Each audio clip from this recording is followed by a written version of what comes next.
Welcome, everybody. This is Dr. Doug Pernikoff and our wonderful co-host, Cindy Vickers.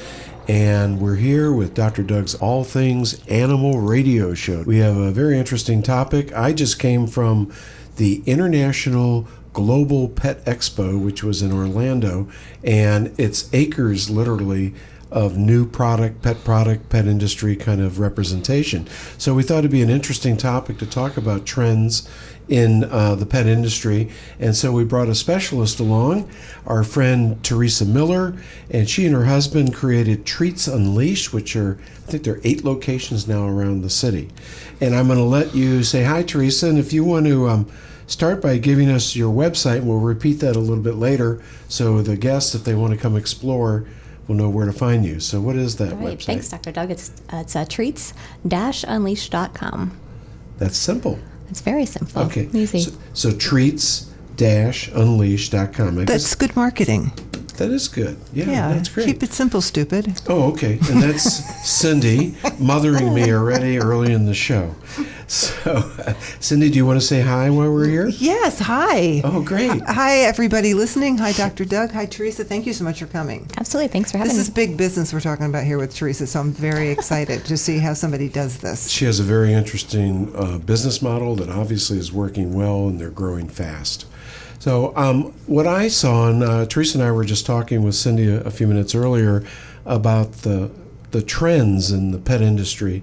And I've mentioned this before, but this year it's proposed that in 2016-2017, the pet industry in total is going to generate close to $70 billion in sales across all categories of service, which might be anything from pet litters to dog foods and cat foods, health care, veterinary care, pet insurance, kennels, boarding, grooming, pet stores, pet toys, you name it. And then there's a category called services, which includes things like grooming and cremation services and stuff like that. But that's a tremendous market opportunity. And I know you guys, when you started, you were right next door to us. I mean, Right. Did you ever imagine that this was where it was going to be? Not at all. We basically started because we were having trouble finding natural foods for our own pets. Yes. It seemed like a really simple concept, but we had trouble finding them in any of the bigger stores and things like that. It's an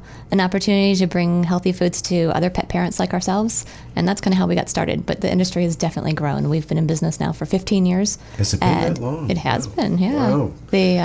The industry is booming. Mm-hmm. People are paying more and more attention to the products they're buying for their pets. I have a question then, because you started before the Great Recession, 2007, 2008, 2009. Yes. So we always tell people that the pet industry is relatively secure against inflation and any kind of economic downturn. Did you find that to be true, or did you find people being more selective? No, we saw we definitely see pet parents with a budget throughout the whole time we've been in business. So it's just a matter for us of finding products that are quality, but still something that's affordable for everybody. While the pet industry is continuing to buy things for your pets, even during that period of time, we definitely saw people who were tightening their budgets and looking for something that was quality and value. I also feel that you guys are a small operation now. Yep. It's growing very fast. But to be able to compete successfully against these mega stores, in veterinary medicine, we're kind of getting the same thing. Everybody's aggregating and buying up all the industry. And I always say what we're going to lose is the personalization. And I think that smaller operations like your own, right. I think you maintain that with your client, don't you? It becomes a very personal relationship. Yeah, it's very personal. We actually think of our stores as communities. Right. So you come in, a lot of times we know your names, we know your pet's name. We're able to give you one-on-one recommendations that you might not be able to get in the larger stores, but that's really where our passion is. So I find that smaller stores like ours are really able to get to know our customers and also find solutions for their individual situations that you might not be able to find otherwise. I've got 2 questions. Okay. The first one is, are you someone who is very aware of what you eat yourself? I am, and I've become more so over the years. for quite a while, I would tell you that my pets ate a lot better than I did. But really, that does translate to what you're eating yourselves. I'm a label reader, and I started as a label reader for my pets, but it definitely translates to your own health. And what was the thing that made you go, I think this is really important for me to do that? Because I guess I'm looking for, did it come from you, from what you would eat, and then going, I'm not going to feed my dog things that I just think, or my cat, things that I would absolutely not eat, or somehow it sounded like it's the reverse of that. It started with being cognizant of what I was eating and looking for that for my pets. I could just see them doing better when they were eating a higher quality food. Doesn't mean more expensive food, just means a higher quality. I definitely saw that, and I saw it for myself. I'll tell you, there was a period of years where they probably ate better than I did because we were really focused on them and we weren't spending as much time on ourselves. We were busy, but there's definitely a label reading aspect to it. And we're finding more and more pet parents are flipping the bag and reading what's in their food or looking at what's in their treats. But your tabletop thing. tabletop treats that you make, yes, are edible. Oh, they are. And I know that for a fact because I stole many from her. Absolutely. And they were very tasty. And so you're it's kind of interesting because you're using the human familiar issue, and when people come in to buy a treat, I go, wow, that's something I would be interested in. Yeah. And the fact that it's good for my dog or cat makes it even more interesting. Okay, I feel like I'm putting you on the spot, and No, I am. it's good. But give me a specific example of what you consider quality. So Sure. what you would look for in a... What's the definition of a quality product? Yeah, that's a good question. And the definitions, to step back, the definition of natural is changing all the time. It's becoming much more of a marketing word than it is actually of a specific list of ingredients or even a specific order of the ingredients on your bag. That's become very much of a marketing. In terms of quality, we look a lot at the companies that we work with. So there are all different types of grades of ingredients out there, and it really comes down to selecting companies that you feel are transparent and are going to produce something of high quality. So they're looking out for what they're putting into their bag as well. I find a lot of it comes from the ownership of these companies that we work with. We tend to choose smaller companies, although there are some of the bigger ones in our stores. But we're really looking for the manufacturing processes all the way down to what ingredients they select in order to produce a quality product. So have you ever visited any of these manufacturers? Yeah, I have. I mean, that's important because you can see not only quality of the product, but how they process it. Yeah, we're talking about specifically dog and cat food. I've been now to 2 different manufacturing facilities. So it's really interesting to see both their safety procedures in terms of how they test the product, the raw ingredients that come in to make the pet foods. And there are definitely safety procedures all along the way, as well as right before they ship out their product. So yeah, being able to go in and talk to a pet food manufacturer, seeing the process that they go through, seeing the raw ingredients that come in, definitely gives you a lot of trust in some of these companies, and it really does help to help you select their products. So without mentioning any names, Yeah. unless you really want to, what's the difference between the highest priced dog food that you have, or cat food? I'm sorry, cats. I have a cat. I love my cat. The highest priced and the lowest price. What's the difference? A lot of times it's the levels of meat inclusion in the food. So our highest priced foods tend to be very high in protein levels because there's a lot of fresh meat in them.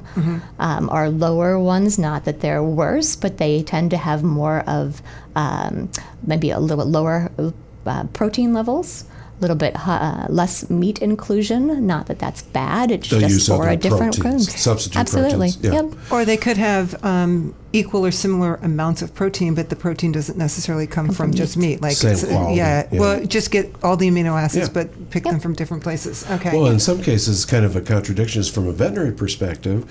We're always looking for novel proteins because animals have been raised for so many years on grain-based diets, and then we developed a lot of problems like irritable bowel disease. We created a lot of issues. And now the quality of food is turned around at 360 degrees, and now we do look for some special proteins, but they're quality proteins. And but I got to go to Hills and Royal Canin manufacturing plants I was invited as a veterinarian to explore.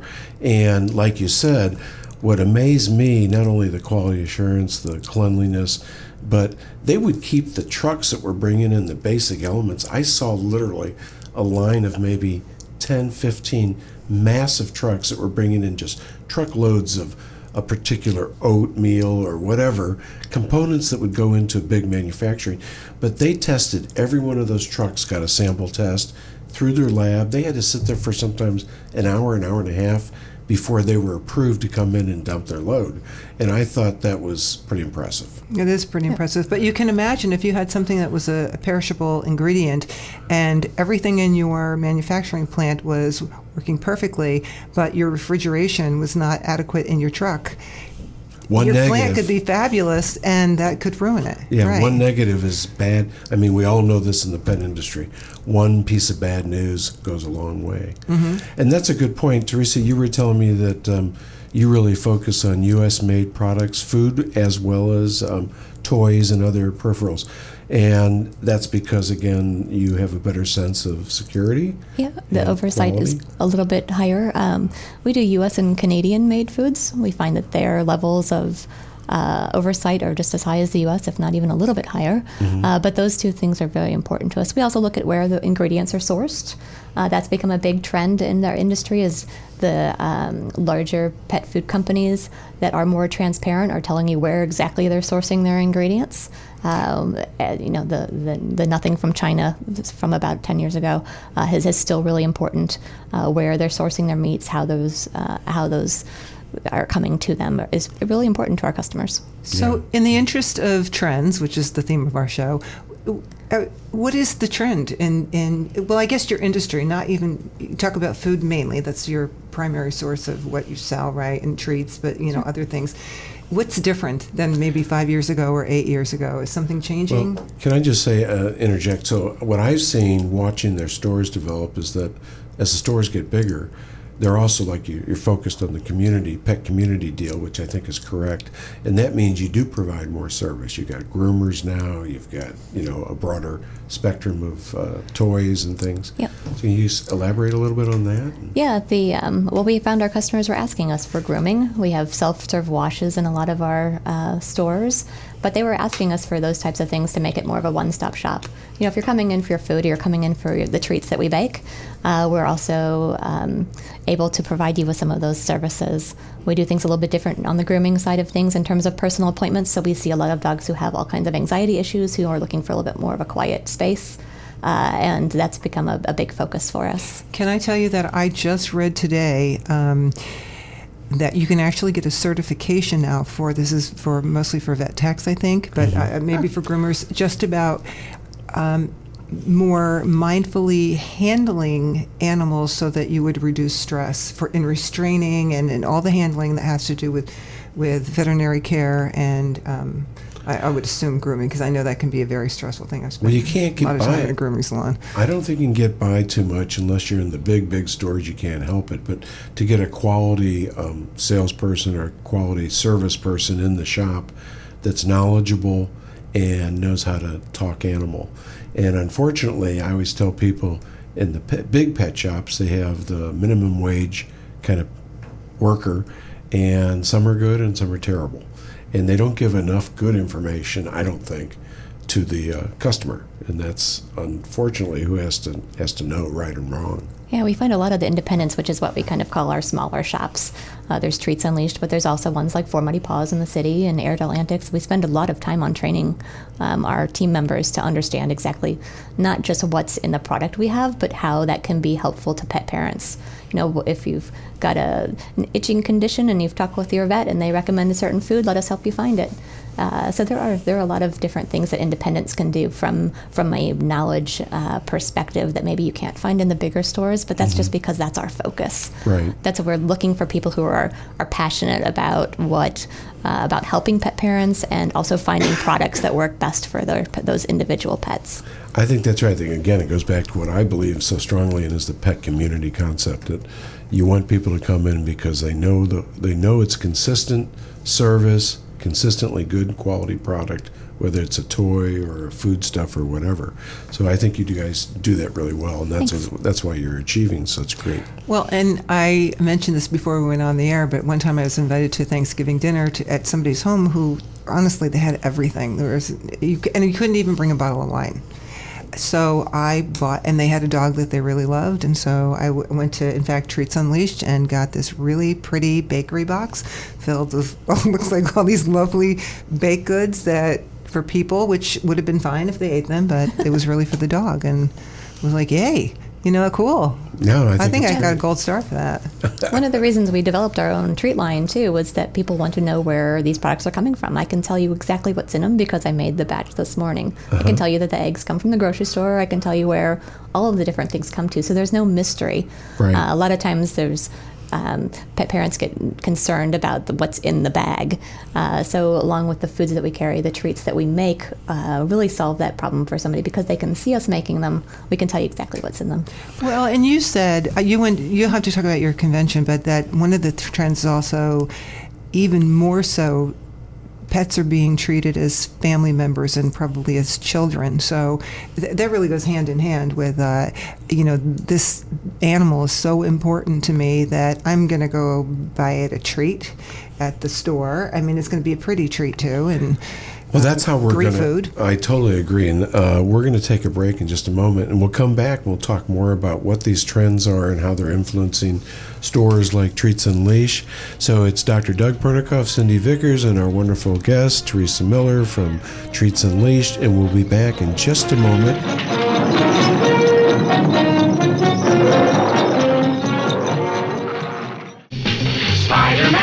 Spider-Man does whatever a spider can. Spins a web any size, catches thieves just like flies. Look out, here comes the Spider-Man.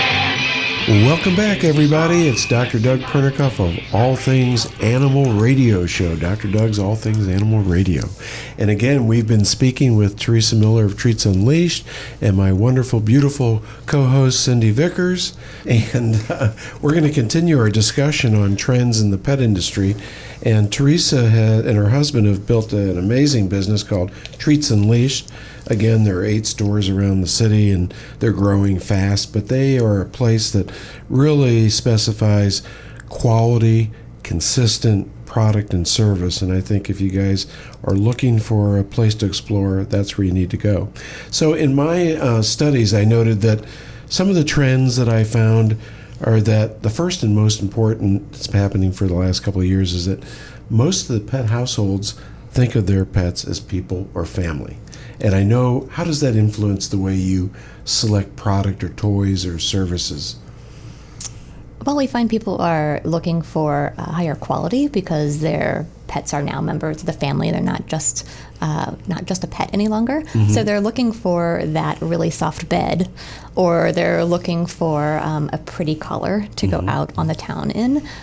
So there's a bunch of different things that people might now be looking for. Not necessarily more expensive, but probably higher quality. Well, we had, and that's a funny point you make, that we have French bulldogs, and one of my technicians brings hers in every other day, and she dresses them up. And I mentioned in the break period that I saw a lot of really fun outfits, and that's getting more. I mean, it used to be just Halloween. Yeah.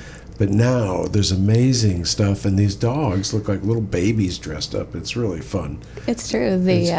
We tend to, at Treats Unleashed, we tend to be a little bit more functional in our product selection, but we have coats and things like that for the winter. But I will tell you, we've just brought in bow ties for Easter and things like that, and they're a lot of fun. People pick them up for pictures and all kinds of things like that. So there's definitely a segment that enjoys the dress-up side of things. I think it's perfectly fine if you think it's ridiculous, and if you're like, I'm never going to do that with my dog. We're going to go out and we're going to run around in the field and get muddy, and that's excellent. Right. But the reason I think that it's also really great if you want to put a bow tie on your dog, because what it says is that I'm crazy about this. I'm sorry I keep saying dogs. I feel like I need to apologize to Russell, my cat. But I just think it's one more indicator that says, I'm really crazy about this animal, and I just think this is fun. I don't intend to torture them. But if I'm willing to put a bow tie on them, I'm also willing to feed them good food and probably make sure that they're not left alone for too long and give them just whatever they need, because you're just wild for them. After a long day, I can't wait to go home. I know my wife's going to be there, but I got to play with the dogs.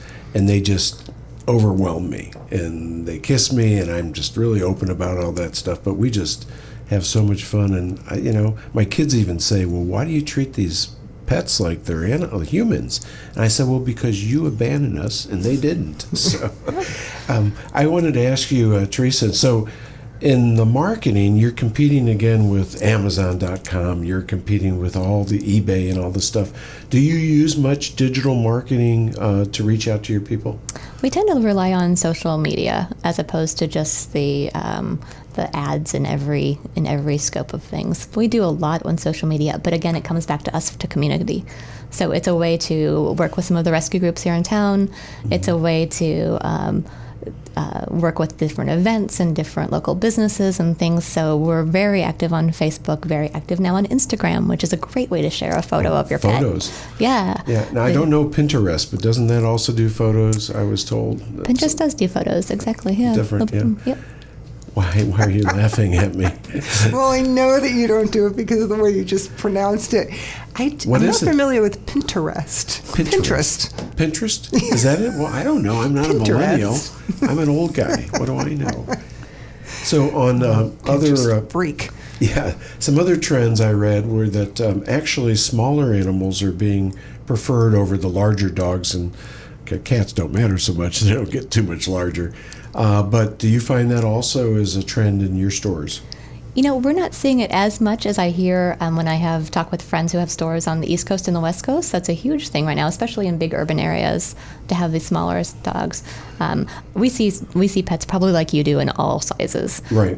So it's fun to see the little ones, but it's just as fun to see the big ones. And labs are still king. Okay.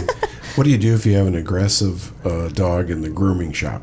Yeah, that's a good question. We definitely have ways of handling that. And our groomers are trained to deal with all different types of situations. But in our stores, we tend to have very few dogs in the groom shop. It's usually just one groomer, one dog. So it gives them a little bit more space, a little bit more peace and quiet. And we tend to find that they're just a lot of times scared. Cindy can speak to this better than I can. It's usually just a fear. Don't you find that groomers are amazing animal handlers, though? They are. I can't figure it out, but they can do things with pets that nobody else can do with, except for a good trainer like Cindy. And I love walking by the groom room when you hear the groomers talking, when no one else is in the room, and they're having a complete conversation with the dog that they're talking to and working with right now. I did that, too. My wife threatened to send me to the psychiatrist. But I've seen, I think, both ends of the spectrum in a groom shop, but I think when you have a really good groomer, they're usually really highly skilled, and they have a lot of technique, and they're not afraid either, to manage the dog. But the fact that there's one, sometimes just the noise and the anxiety of the other dogs just feeds into their fear so much that would be helpful. I mean, you could have a couple groomers, and I think it'd be okay, but just the more... the energy level just gets too big and too high, and they're scared generally anyway. But I agree with you. I think the way you present yourself to the pet really, the pet reads fear, anxiety, and the human too. And I think if you come calm and present, and you act like you know what you're doing, and you're not hurting them, of course, I think it really makes a difference in the response you get from the pets. Well, I think what makes the biggest difference in the world is, for one thing, if you're just experienced, but even more than that, it depends upon who is literally running the show and how much they're pushing that groomer to get a dog out in a certain amount of time. So if they have time, they can not only do a great job, but they can keep the dog calm because they're not rushing so quickly that they're quicking their nails. It could happen. I mean, it could happen to anybody, but it can happen way too much when you just have to get the dog out and you don't care how tangled they are. You're just ripping that brush through their coat. And if you don't need to do that, and you can take your time and work through things a little bit, I mean, you still have to work effectively and efficiently, but that makes all the difference in the world. That's why they're so afraid, because they're being hurt. So when they have a good, that's a gentle good point. groomer, Yeah, changes everything. I had one funny story of my own dog in your first shop, and he decided he loved this one type of toy. And it had a little squeak, but it also had like little projections out, like a meteorite or something. And one day, I took him in the shop, and he starts running around, and she had gifts almost entirely circumferentially around the store. And he actually walked around, sniffing, looking, touching, and he came and found the toy that was like his toy that he liked the most. And he pulled it right off the thing and just came it over to me, and we bought it. But I just thought it was so cute that he was able to differentiate and pick out what he wanted. Love that. So, and you have dachshunds, right? I do. Still, they're doing all right? I do. I have 3 of them now. Oh, my God. Yes. Do you have any other trends that you're... Wait, I need to know if they're long-haired, short-haired.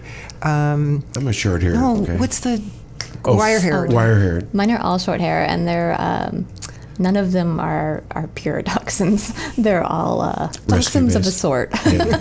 Yeah, our last dachshund that we have remaining was a rescue. And you always go, why did this dog end up in rescue? I don't get Yeah. it.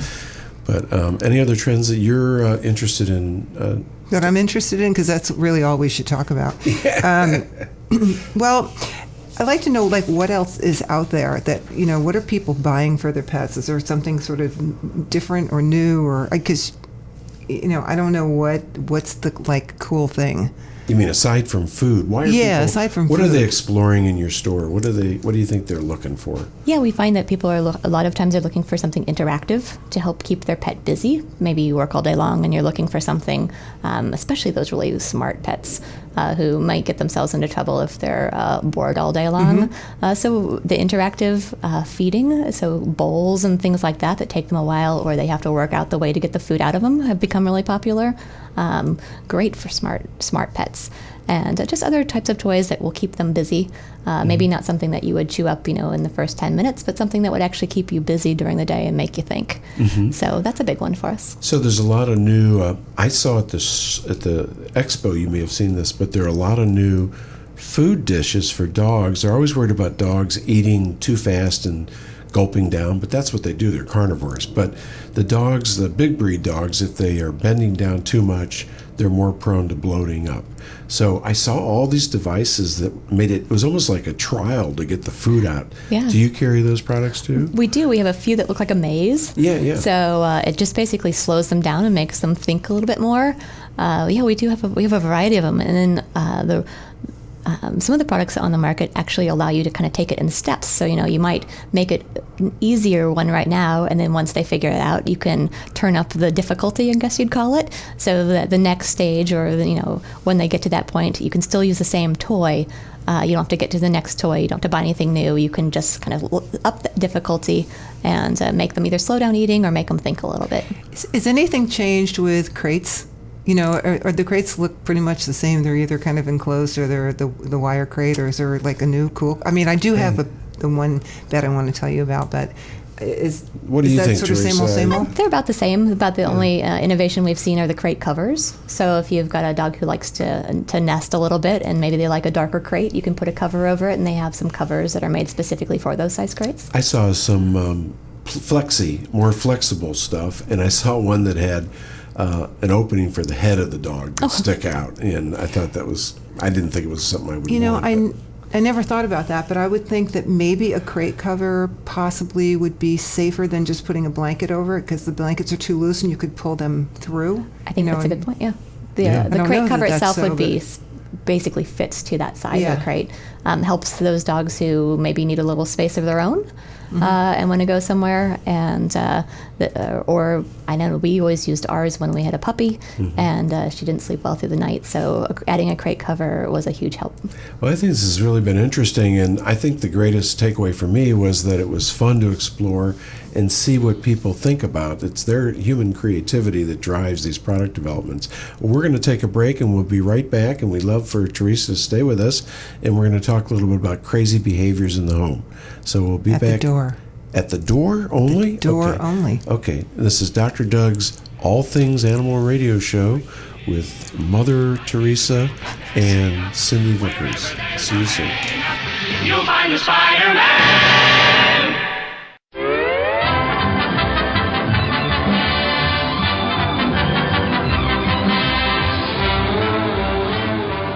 Welcome back, everybody. This is Dr. Doug Pernikoff and Cindy Vickers. We are here today on Dr. Doug's All Things Animal Radio Show, and we just finished a wonderful discussion on trends in the pet industry and products and services with our guest, Teresa Miller from the Treats and Leash program. And now we're going to move on and talk. I'm going to let Cindy take over this discussion. She's going to talk about crazy behaviors at the front door with pets and how to manage that. So, Cindy, take it away. All right. Well, in my history of training dogs, which has been like 25 years now, this comes up probably more. No, just means I'm old. This comes up at least as much as anything, if not maybe the most popular thing. Popular is probably not a poor choice of words, that I work on, because people do not like it when their dog is jumping all over people and really acting, and for lack of a better word, crazy at the door. Here's some of the reasons why it's just a bad idea. First of all, your dog is much more likely, if they're out of control and jumping and charging, to run out of the door. And you don't want your dog generally to run out the front of the door, because unless you have an electric fence that goes everywhere, that's a great way to lose your dog and you're chasing them. Also, just muddy paws and ripping things, and children who might otherwise scratching the door. Children that might otherwise like animals have a horrible impression when that happens. They get scared, and then they don't like animals, and Absolutely. and people don't like your dog. So, we're just talking about how dogs have become our children, and you want people to like your dog. And when somebody comes in, the dog's jumping all over them. A lot of people who are iffy about dogs are like, I can't stand this dog, and that's exactly why I don't like them. So there's some things you can do that I can, without showing you, I think, can explain. The first thing is, when you leave your house or when you come home, you do not make a big deal out of it. You don't walk in the door and go, "Oh my God, hi, have you been?" Doug's like so guilty right over there.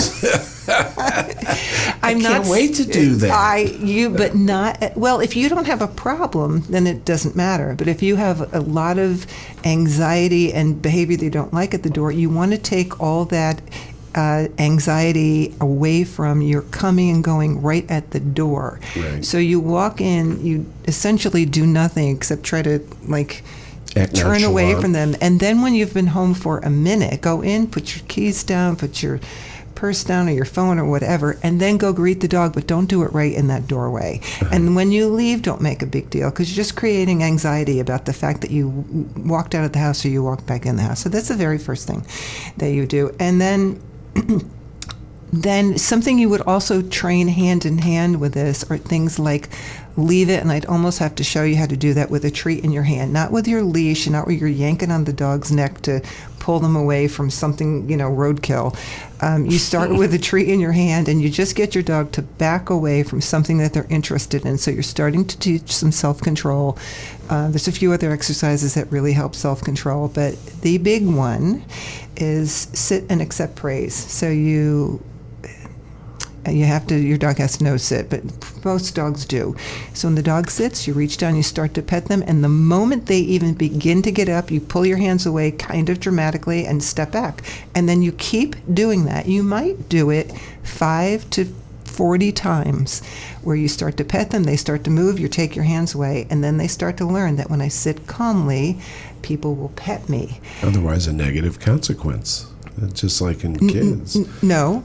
Well, it's No, a there's- negative consequence if you pull the It hands is. Well, away. yeah, yes. That's what I mean. Yes, exactly. So I lose the thing that I want if I get up, but if I sit here calmly, that's how I get what I want. So yes, I'm sorry for correcting you, because you were. Have you been talking to my wife? Because she manages me the same way. Yeah, but it was also a negative consequence too. So I had to think about that for a minute, because that gets misused. So anyway, just that one exercise is the most important thing that you can do, so that the dog learns that the jumping does not get them what they want, because when they're jumping on you, they're doing it to get closer to you and to get your attention, so you'll put your hands on them.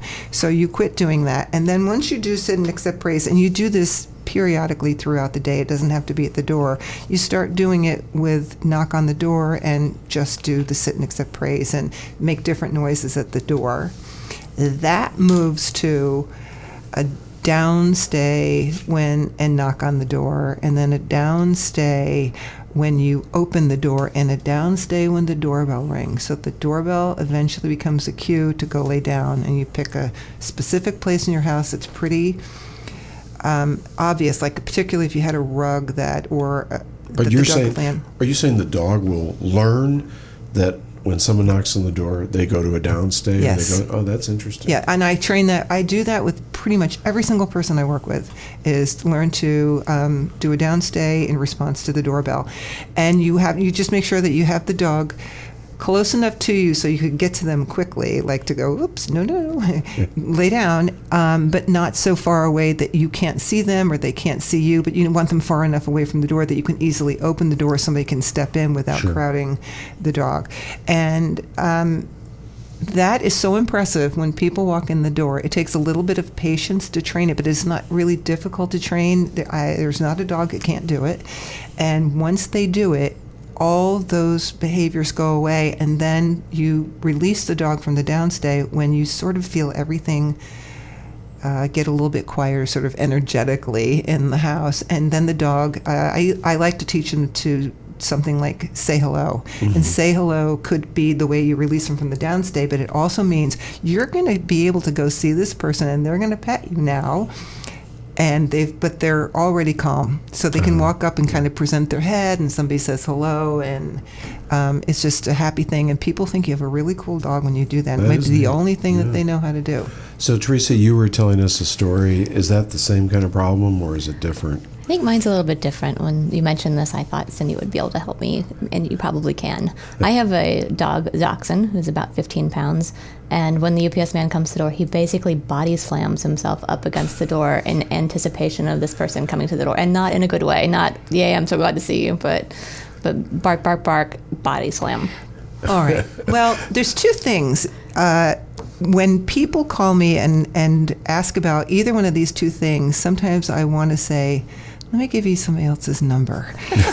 One of them is if they jump the fence, which is incredibly difficult to stop because the motivation is high, or when they go berserk for the mailman or the UPS man. And it's just because it doesn't have a really good prognosis because it's very difficult to stop. So probably he's concerned about an intruder, and that intruder does something that's not right. Like they make noise, they leave things, they just don't know why they're there, and then he has probably started out barking, and that intruder went away. So every single time the mailman or the UPS man comes and he reacts to it, it gets reinforced. Yeah. It gets complete. Like, thank God I'm here, because I made that horrible creature go away.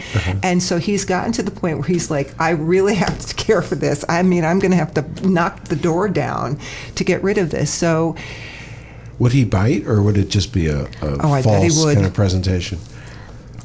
Undetermined.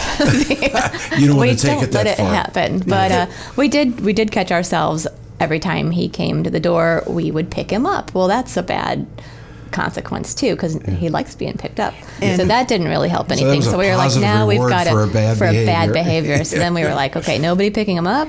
Well, let's let him bark it out. There are some things you can do, and I don't want to pass judgment on dachshunds necessarily, but I kind of did say, yeah, I think he would bite him. Yeah. So the thing is, you almost have to know when the UPS man comes, or somebody has to come fake be the UPS man, and sometimes they know the difference because they know that truck, they know the sound, they know all of it. So if you can't fake being, you can try to fake being the UPS man, or do something where somebody comes to the door and just kind of makes a racket. If that works, you can practice very slowly. Like, do you have a slot in your door or anything where the mail comes in, or he just knocks on the door? There's a window, and so he hears the truck pull up, but he can see him through the window. Okay, I actually did this with somebody. They did it with a mailman, and we had to get in cahoots with the mailman and try to have the mailman give him treats. So you almost had to started with meeting them before they got to your house, and let's have the guy say, here's some treats, and just, you have treats? We got treats. That's right. You have lots of access to treats. And I try to have them a little bit hungry so that treat's even more important, and just have them, the UPS man, throw them to him. Okay. But this is only if you can get the cooperation of the UPS man. You don't know when he comes. I just want to interject. Do you have specific, because I know there are specific training treats that are promoted that way. Yeah, we do. That would be wonderful. Yeah. So you have like a little pack you can buy. If you're a trainer, these are little support treats for training. Absolutely. Oh, that's very You cool. should have like mailman treats, UPS Yes. man treats. Well, you know, But I so dress up. you're trying to desensitize him Okay. to that to this person being there, and let him know that that's not danger. So I probably can't explain all of this on the radio like in 2 minutes, but essentially, if you can get interaction with that person or the package that he leaves too. Okay. You want the interaction to be something that is positive for the dog, so he sees him coming as something good happening, Okay. as opposed to something threatening. And so if you could see him, and maybe start with just, if he leaves a package, put a treat on top of the package, so he's like, oh, that treat's here. Okay. And you could do Good that. idea. even. Yeah, absolutely. I would just start there, and then call. Doug will leave a number. Okay. We can talk about Absolutely. the rest of it. No, that's great. And I was just saying that I like to dress up as different people, and I think my wife likes it too. But anyway, that's another topic. It certainly is another topic, and that's on the nighttime program Nighttime after program. hours. I was going to ask you, so in most cases you don't find the need to use like medicants or pharmacologics to work in training an animal with the training behavior. Did you not get enough time on the show that you had put in the really big words today, the medicants and the pharmacologics? Oh, I'm sorry, drugs. so I mean, do you use that as a trainer? Do you see the complement of some kind of behavioral drug management along with training at some point? Is that useful for you guys as trainers? Well, I think in this particular case, it may or may not be that effective. And the problem is because it's so intermittent when you're talking about the UPS men, even the mailmen, if they don't come the same time every day, and if you're not there, you have to be there when they To come, or respond. you really can't do anything about it. Yeah. So that's why it's such a tough thing to do. So if you medicated them, Yeah. there's still no lesson. Yeah. It might reduce the anxiety about it, so there's a possibility of it okay. helping in that way. Cindy, thank you so much. That was so informative, and I'm always amazed at all the knowledge in your head. And it just just amazes me that it exudes. amazes you. Yes, I'm just so happy to have you. Yes. Well, thank you all for listening, and this is Dr. Doug Pernikoff again, Dr. Doug's All Things Animal radio show. We're going to take a quick break. We'll come back with a wrap-up and say goodbye to our wonderful guest, Teresa, and we'll be back in a moment.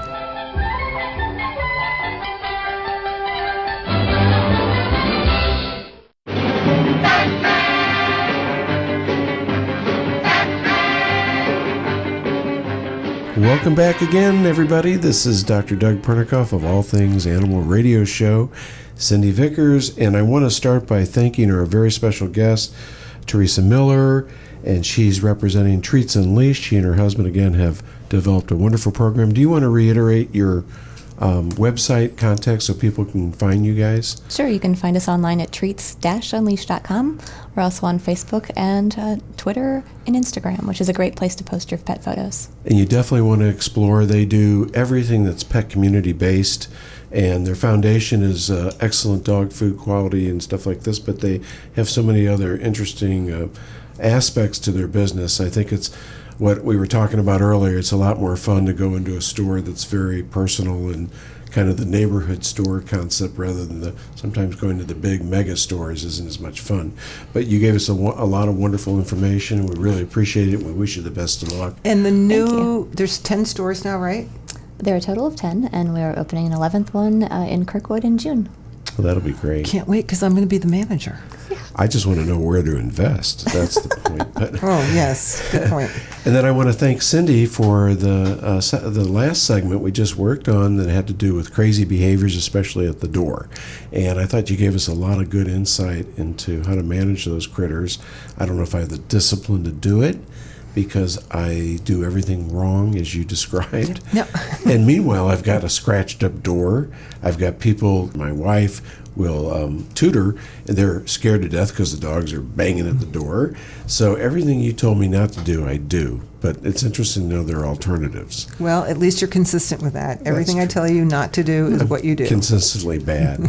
So if anybody wants to reach wonderful Cindy for training information, you can call us at the clinic at 636-530-1808. The Clarkson Wilson Veterinary Clinic sponsors the show, www.clarksonwilsonvet.com. And just enjoy having you join us and enjoy what we have to offer here every week.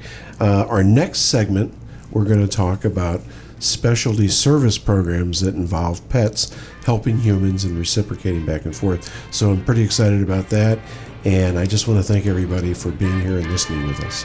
We'll talk to you soon. Thank you. Bye-bye. Thanks.